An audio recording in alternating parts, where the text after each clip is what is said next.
여러분, 저 지금 강남에 와 있는데 논현동에 우리 아미고 아주 열혈 회원께서 여기 논현동에 월드 공인중개사하고 부동산 컨설팅하는 회사를 하고 계세요. 여기 건물의 3층인데 여기에 그 사무실 중에 한 군데에서 우리 강남 지역의 아미고 여러분과 만나고 있습니다. 박수로 시작할까요? 네, 여기 월드공인중개사 우리 저 회원님이 100만 돌파하고, 우리 100만 돌파하면은 이제 구글 본사에서 골드 버튼을 줘요. 10만 대는 실버 버튼, 100만 대는 골드 버튼을 주는데, 그 골드를 뜻하는 골드 색깔의 백자를 딱 써갖고 이거 저 세레모니 하자고 그러셨어요. 같이 한번 저 볼게요. 네. 우선 저걸 꺼야 되니까. 자, 네. 하나, 둘, 셋. 백만 축하드립니다. 저희가 저 지금 조금 전까지 그 송파에 가서 그 석동현 후보랑 대담하고, 이게 평일날 금요일이니까 좀 길이 많이 막히네요. 강남으로 넘어오는데도 시간이 많이 걸렸고, 또 제가 그 다음 일정도 있고 그래서 서둘러서 도시락으로 식사를 마치고 이제 잠깐 좀 대화를 하려고 그럽니다. 근데 우리 여기 아주 자랑스러운 우리 젊은 후배들이 두 분이나 계세요. 제 왼쪽에 인사하세요. 안녕하세요. 제 고려대학교 후배, 여기 월드공인중개사 여기 회원님의 따님이세요. 자, 자기소개 좀. 고대답게 해봐. 저는 고려대학교에서 강의하고 있는 강보경이라고 합니다. 강의하고 있는 강보경 청년. 네, 그래, 고맙습니다. 그리고 또 여기 청년 한 분이 더 있어요. 이 청년은 하버드 대학을 다니고 지금 교환 학생으로 해서 서울대 와서 지금 수학 전공인데 한국 정치에 대해서 워낙 관심이 많아가지고 키가 너무 커서 안 잡히대.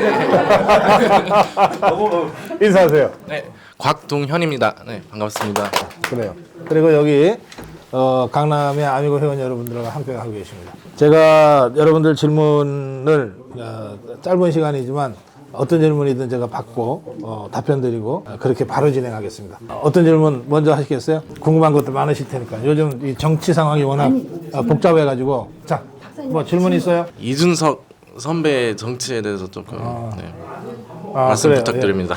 예. 이게 저 이준석이한테 선배라 그러는 거는 하버드대 나와서 하버드대 재학생이라 그러는 거니까 여러분들 이해하시고. 예, 그 별로 평가할 가치가 없어요. 예, 그 정치를 잘못 배워가지고. 그 이제 저는 이제 정치 요즘 청년들이 특히 선거 때이기 때문에 새로 정치 입문하는 사람들이 많습니다. 뭐 좀 젊을 때 입문하거나 또는 나이 들어서 각 분야에서 일가를 이루고 입문하거나, 저는 공통적으로 딱 한 가지 얘기해요. 정치라고 하는 건 공적 영역이다. 다른 건 다 사적 영역인데. 그러니까 뭐 기업을 하거나 뭐 셀러리맨을 하거나 장사를 하거나 또는 개인적으로 뭐 예술을 하거나 저 같은 평론을 하거나, 이게 다 사적 영역에서 하는 일이에요. 그냥 사인이야, 사인. 민간인. 그런데 대통령, 국회의원, 광역시 의회의원, 도지사 이런 사람들이 있잖아요. 그러니까 국민이 선출해서 뽑힌 사람들은 그걸 공적 영역이라고 그러는 거예요. 왜냐하면 국민이 선출해서 너는 네 개인 일 하지 말고 나라 일 해라, 서울시 일 해라, 강남구청 일 해라, 이렇게 우리가 위임해 주는 거거든. 그걸 공적 영역이라고 그래요. 그러니까 공적 영역에서 일을 할 때는 공적 마인드로 자신이 먼저 무장이 돼야 돼.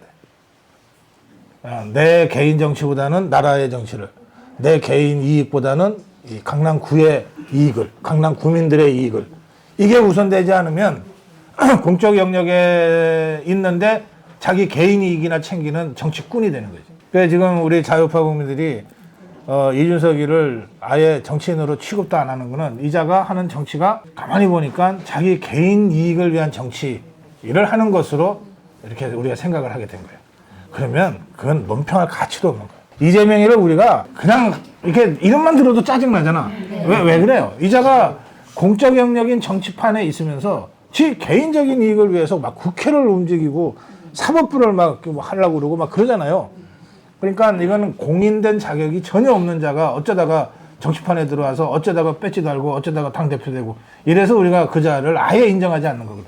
그러니까 제 기준으로 보면 국민의힘의 다수 국회의원들도 공인이기보다는 사인에 가까운 자들이 있어요. 그냥 형식은 배지 달고 있지만 실제로는 지 개인 생각이나 하는 꾼들이지. 그래서 이걸 이제 그 정치학자들은 정치꾼과 정치인으로 구별해요. 정치꾼, 자기 이익을 쫓아다니면서 몰려다니는 것들은 폴리티션, 정치꾼으로 규정하고 국가의 이익 또는 지역의 이익, 국민의 이익을 우선시하고 그걸 위해서 노력하는 사람들은 정치인, 스테이트맨 이렇게 구분합니다. 네, 그러니까 제 기준으로 보면 이준석이는 폴리티션이고 오로지 지 개인 이익만 생각하는 이재명과 별로 다를 바 없는 자다. 그래서 별로 논평할 가치가 없다. 예, 그렇게 제가 말씀드릴게요. 자, 다음 의견 주십시오. 질문. 자, 예. 서초하고 강남 이 지역은 네. 그래도 국민의힘이 많이 나오고 있어서 덜 걱정이 되는데 많은 분들이 서울 지역의 대부분은 지금 아직도 안개 속이고 사실은 다들 걱정하고 있는 부분이거든요. 네, 네. 그래서 그 부분에 대해서 박사님께서 어떻게 조금 희망을 주실 수 있는 말씀을 해주셨으면 알겠어요. 합니다. 예. 감사합니다. 저는요, 공인이 아니에요. 제 유튜브는 이제 이 유튜브를 사업을 하겠다고 그러면 국세청에 제일 먼저 신고해야 되더라고.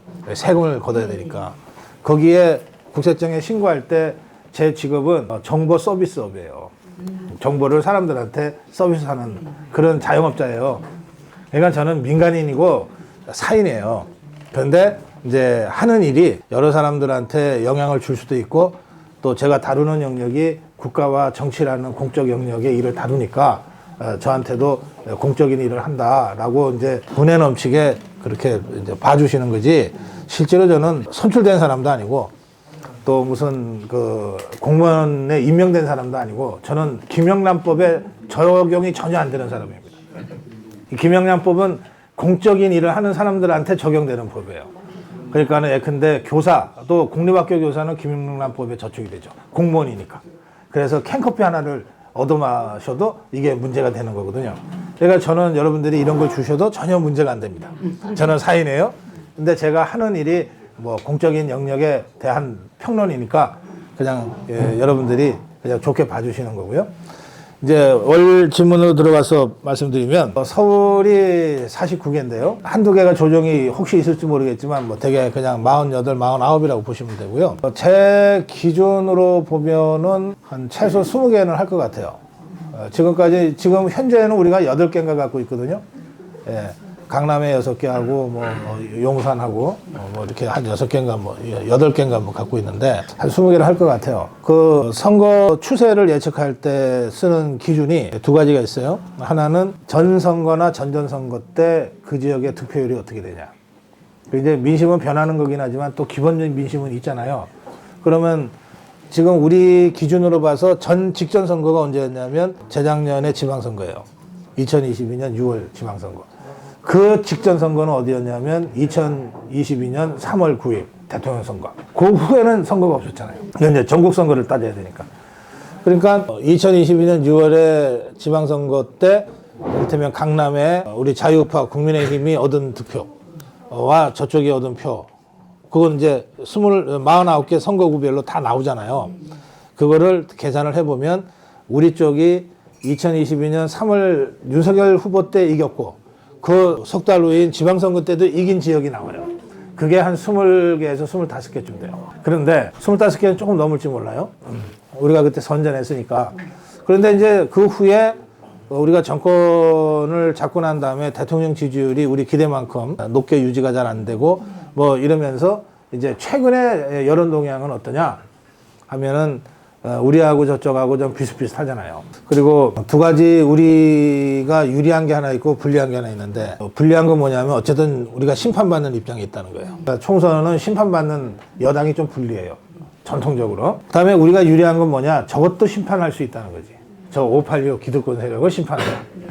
그러니까 우리는 정권이 심판받는다는 것은 윤석열 대통령이 심판받는다는 뜻이고 우리가 저자들을 심판하자 그럴 때는 586을 심판하는 주체는 대통령이 아니고 당이란 말이에요. 당대표인 한동훈이란 말이에요.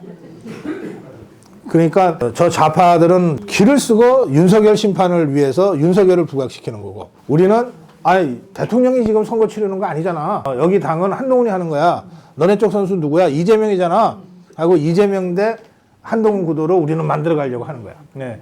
그래서 좌파는 이재명 대 윤석열 대결 구도를 만들려고 하다 보니까 자꾸 김건희 여사 문제를 끄집어내는 거예요. 자꾸 끄집어내. 이게 이제 저 종북 주사파의 전략인데 우리 내부에서 이런 좌파의 전략이 공작이 뭔지도 모르고 거기에 부안해동하는 사람들이 한두 명이라도 생기면 좌파들이 봐라 너네도 그러지 않냐 너네 안에서도 그런 소리 하는 사람이 있지 않냐 그러고 공격을 해대는 게 굉장히 뼈아픈 거예요.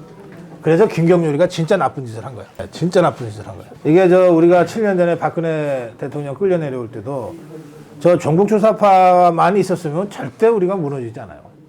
안에서 갑자기 김무성이 유승민이 이것들이 막 배신을 하면서 칼을 막 하고 막 이러니까 여기에 우리가 당한 거거든. 그래서 지금 저는 김경률이라는 자의 그 언행이 그냥 한 개인의 언행이다 하더라도 이게 용납할 수 없다. 그렇게 생각해서 제가 김경률 사퇴는 꼭 필요하다 이렇게 계속 주장하는 겁니다. 이게 자칫 잘못해서 저쪽이 이재명, 윤석열 구도를 만들어 가기 위해서 김건희 여사를 공격하는데 여기에 부안노동 해버려서 그 구도가 관철이 되면 우리가 굉장히 불리해져요. 우리는 어떻게든 그것이 아니고 너네 586 기득권 세력 개딸들의 대장인 이재명을 한동훈이 심판하러 간다. 이런 구도로 만들어 가야 되거든. 그렇기 때문에 이렇게 하기 위해서는 우리 내부에 내부 분란이라든지 이런 것들이 없어야 돼요. 그래서 이 김경률이나 이런 자들이 위험하다는 거예요. 7년 전에 김무성이 유승민이만큼이나 위험한 거예요. 그래서 제거하자. 이건 빨리 제거해야 진짜 한동훈의 모습을 제대로 보여줄 수 있다. 그렇게 말씀드립니다.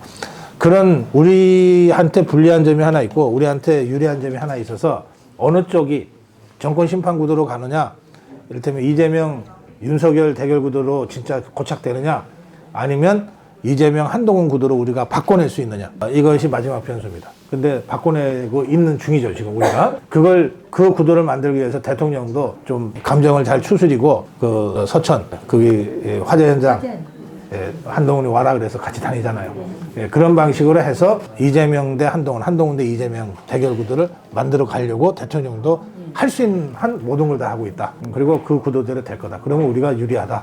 그러면 서울 49개 중에 최소 20개에서 25개까지는 우리가 이길 수 있다. 그렇게 생각합니다. 김경률 그 사람 때문에 걱정이 돼서 잠이 안 와요. 나 그 사람 보면은 정말 걱정이 돼요. 이 국힘당에. 그동안 네. 한 3, 4일 동안에 우리 자유파가 허가제 형태로 입장 표명을 하고 그래서 이제 한동훈이 알아서 잘 정리할 거라고 생각해요. 그러면 더 이상, 진짜 다행이죠. 네. 저는 그게 완전히 매듭 지어지기 전까지는 계속 필요하면 논평을 하겠지만 제 생각에는 한동훈도 이 정도의 흐름을 모를 사람은 아니니까 알아서 잘. 정리 수순을 밟을 거다. 그렇게 생각합니다. 네, 기대해야죠. 예. 지금 우리 박사님 말씀 들으면 지금 구도를 바꾸면 된다는데 네. 문제는 구도를 바꿔서 선거를 잘 치렀는데 개표가 지난번 때처럼 개판이 되면 안 되거든요. 예. 대만처럼 수개표로 다 할 수 있도록 알겠어요. 예. 좀 지금 제도적으로. 선거법을 고치는 건 물리적으로 불가능해요. 그러니까 선거법을 그러니까 사전선거 이틀 하는 거, 전자개표하는 거, 뭐 이런 거를 선거법을 고치지 못하기 때문에 그걸 완전히 바꿀 수는 없고, 현행선거법을 놔둔 상태에서도 행안부, 선거관리 주무부처입니다. 행안부와 선관위, 투개표를 직접 담당하는 부처인데 이 두 군데가 재량 범위 내에서 할 수 있는 일들이 있어요. 그것을 당에서 적극적으로 지금 푸시하고 있거든요. 그래서 전자개표 대신에 현장 수개표로 바꾼다든지 또는 사전투표를 안 하게 없앨 수는 없지만 하더라도 그 투표함을 확실하게 24시간 CCTV 통해서나 사람을 통해서 감시한다든지 하는 식으로 최대한 보완 조치는 하고 있어요. 그러니까 지금 우리가 정권을 잡고 있는 집권 세력이니까 우리가 그거를 해낼 수 있냐 없냐의 문제지. 그러니까 공정한 재판, 공정한 선거를 위해서 우리 행정력이 과연 그거를 제대로 할 수 있도록 우리 정부 정권 차원에서 감시하고 감독할 거냐의 문제이기 때문에 지금 상황에서는 부정선거 있으면 소용없으니까 선거 하나만 하다 이런 그 패배주의 허무주의 발상으로 접근해서 될 일은 아니에요. 그리고 대만은 아예 법을 없애버렸기 때문에 법을 바꿨기 때문에 그게 되는 것이라 지금 우리는 선거법을 바꿀 힘이 없어서 대만처럼 바로 가자고 하는 것도 현실적으로 이렇게 적절한 얘기는 아니에요. 그러니까 참고는 하되. 그리고 또 한 가지는 그럼에도 불구하고 이제 우리 회원님 말씀하신 대로 이 부정선거에 대한 지속적인 경계와 우려는 우리가 계속 해야 돼요. 왜냐하면 이 상황에서도 부정선거를 획책하는 좌파들이 있을 거 아니에요. 또 북한이나 이 중국이 여러 가지 전자전을 통해서 해커, 침투 이런 걸 통해서 무슨 짓을 할지 모르잖아요. 그러니까 이것에 대해서 끊임없이 경계를 하면서 경고를 하는 것은 굉장히 중요해요. 그렇게 해서 함부로 부정선거를 하면은 완전히 인생이 끝난다. 이것을 계속 겁을 줘야 돼요. 예, 그런 의미에서는 그동안 부정선거 캠페인을 해온 우리 자유파가 기죽지 말고 계속해서 그런 주장을 해야 된다고 생각합니다. 자, 또 다른 분이요. 이번에 그 인천 남동구 대통령 선거 때요. 그 증거 보존 장치 그 신청해서 네. 법에서 그 네. 보셨는지 네. 혹시 네. 예, 그런 경우에 또 있을까봐 저기 그거는 걱정되거든요. 이 개표함 재검표하는 문제는 대법원 1심으로 하게 돼 있어요. 근데 그것도 최대한 빨리 하게 돼 있는데 김명수가 그걸 버틴 거죠. 그래서 김명수가 있는 동안에는 그것이 진전이 없었잖아요. 김명수를 쫓아내고 한 1년 전, 2년 전에 했으면 속 시원했겠지만 그건 김명수를 쫓아낼 방법이 없었기 때문에 기다린 것이고. 이번은 그때 20년도의 사이로 총선이 아니고 네. 대통령 윤석열 대통령 똑같은 선거 거예요. 아, 예, 네. 똑같아요. 재검표 문제는 대법원이 네. 움직이지 않으면 아무도 어떻게 할 수가 없어요. 거기 요번에 증거 나온 거 보면 네. 증거 보존 신청해서 그거 열람해서 그 보여주는 거 보니까 막 그 선거관리위원회 직원들이 6명 와가지고 그 봉인지 뜯고 갖다 놓고 봉인지 뜯고 갖다 놓고 이게 공개되었거든요. 네. 혹시 못 보셨는지요? 아니 그래요. 아 그래서 그런 경우가 또 있을까봐. 아니 그러니까 예. 그거 증거보존 신청을 한 것은 그러니까 그 영상만 증거가 아니라 그렇게 해서 봉인된 그런데 뜯겨서 다시 재봉인된 투표함을 까고 실제로 이게 정말 이재명 몰표가 들어가 있는지를 확인해야 되는 거잖아요. 이 절차가 다 대법원에 의해서 진행이 되는데 김명수가 사법수장으로 있으면서 그거를 전혀 진전을 안 시킨 거지. 그래서 지금 대법원장이 바뀌었기 때문에 지금 새 대법원장은 다른 건 다 떠나서 신속한 재판을 처음부터 끝까지 강조하고 있잖아요. 그럼 이제 그렇게 지체된 선거법 관련 재판도 먼저 처리해야 될 사건이 되는 거지. 그렇게 해서 소급해서라도 처벌을 해야 되는 거죠. 예, 지금 뭐 제일 뜨거운 감자는 김경률 문제 아닙니까? 예. 저는 그렇게 생각하고 있는데 그것이 상당히 이렇게 긍정적인 측면도 좀 있지만은 제가 생각하는 부정적 측면을 부정적 영향을 미칠 가능성이 상당히 큰 것 같거든요. 저는 네. 박사님 그것이 어떻게 앞으로 해결되는 게 가장 바람직한 건지. 예, 좀. 한동훈이 김경률을 자기 손으로 자름으로써 한동훈의 진정성을 우리 자유파 국민들한테 보여줘야 돼요. 마치 김경률이가 먼저 치고 거기에 한동훈이 편성하는 듯한 모습이 2, 3일 동안 보였잖아요. 그것 때문에 김경률이는 우리가 논평할 가치도 없는 자지만 한동훈에 대한 신뢰가 상당 부분 깨졌단 말이에요. 그러면 이런 상태에서 한동훈이 어떻게 승리를 이끌어갈 수 있겠어요? 그러니까 지금 김경률이 문제가 아니라 이 문제가 한동훈의 신뢰가 깨지는 사건이었기 때문에 한동훈이 그 신뢰를 빨리 회복해야 돼요. 그렇게 하려면 자기 손으로 쳐야 되는 거예요. 그래서 저는 김경률이한테 자진 사퇴하라고 요구 안 해요. 그건 뭐 그럴 정도 요구할 만한 가치도 없어요. 다만 한동훈에게 김경률을 네 손으로 잘라라. 제가 그거 요구하는 겁니다. 그건 한동훈을 살리기 위해서 제가 얘기하는 거예요. 좀 그럴 거라고 생각해요. 네, 그럴 거라고 생각합니다. 네, 그냥 좀 한 2, 3일만 기다려 보면 될 것 같아요. 저는 이렇게 생각합니다. 지금 지난 일주일 우리가 굉장히 어려운 시기를 거쳤는데 저는 중요도의 순서가 있다고 생각해요. 제일 중요한 거는 대한민국이야. 이 대한민국이야. 대한민국을 위해서는 제가 극단적으로 표현합니다. 대한민국을 살리기 위해서 윤석열이 희생돼야 된다 그러면 저는 윤석열을 희생시켜야 된다고 생각해요. 대한민국을 위해서 박근혜를 희생시켜야 된다 그러면 박근혜 희생시켜야 된다고 생각해요. 대한민국을 위해서 한동훈이 희생시켜야 된다고 그러면 주저없이 한동훈이 희생시켜야 된다고 생각해요. 더 나아가서 대한민국을 위해서 고성구이가 희생돼야 된다. 저 주저없이 희생당할 각오가 돼 있어요. 그러지 않고서는 태극기 들고 광화문 안 나갑니다. 대한민국이 최고의 가치예요. 그 다음의 가치는 자유우파예요. 그 다음의 가치가 대통령이고 그 다음의 가치가 국민의 힘이고 그런 거예요. 그래서 우리 자유파가 그런 상황에서는 늘 확고한 원칙과 중심을 잘 잡아야 돼요. 가장 중요한 게 뭐냐. 지금 우리가 7년 전에 박근혜 탄핵당할 때 목숨 걸고 다들 종북주사파 문재인과 싸웠고 지금도 이재명 이 개딸들과 싸우고 586과 싸우고 있는데 이걸 왜 싸우는 거냐. 이게 한동훈을 위해서 싸우냐. 윤석열을 위해서 싸우냐. 아니면 나라를 위해서 싸우는 거냐. 대한민국을 위해서 싸우는 거냐. 이 대의를 확고하게 세우고 가야 돼요. 대한민국을 살리기 위해서 우리 자유파가 승리해야 되고 그걸 하기 위해서는 윤석열 대통령을 성공시켜야 돼요. 그리고 그걸 하기 위해서는 총선을 승리해야 되고 총선을 승리하기 위해서는 한동훈을 잘 부각시켜야 되는 거예요. 순서가 그런 거예요. 이 순서가 잘못되면 더 우선순위, 더 상위에 있는 가치를 따라서 주저없이 행동해야 되는 거예요. 근데 지난 일주일 동안 많은 분들이 걱정스럽게 이 상황을 보면서 이 부분이 조금 헷갈려 하는 부분들이 좀 있었어요. 그래서 제가 매우 안타깝게 생각했고, 그래서 사실은 필요 이상으로 이 원칙을 우리 자유파 국민들께 말씀드리기 위해서 필요 이상으로 더 강하게 논평을 한 부분이 있어요. 그래서 다행히 윤석열 대통령이 정치력을 발휘해서 한동훈에 큰 상처 주지 않고 함께 가는 식으로 지금 정리를 했기 때문에 이 상태에서 비온 뒤에 땅 굳듯이 한동훈이 더 탄력을 받아서 가려면 그 마지막 그 꼬리처럼 달려있는 김경렬이를 자기 손으로 정리해라. 그래야 찜찜한 부분이 없어진다. 우리 자유파 국민들이 그야말로 조건 없이 다시 열광하고 지지할 수 있다. 그 점을 제가 말씀드리고 싶은 겁니다. 자, 오늘 뭐 제가 너무 일정이 빡빡해서 죄송해요. 그렇지만 제가 여러분들하고는 맛있게 밥도 같이 먹었고 질문을 5개나 받았어. 여기서 제가 먼저 일어나겠습니다. 여러분 고맙습니다.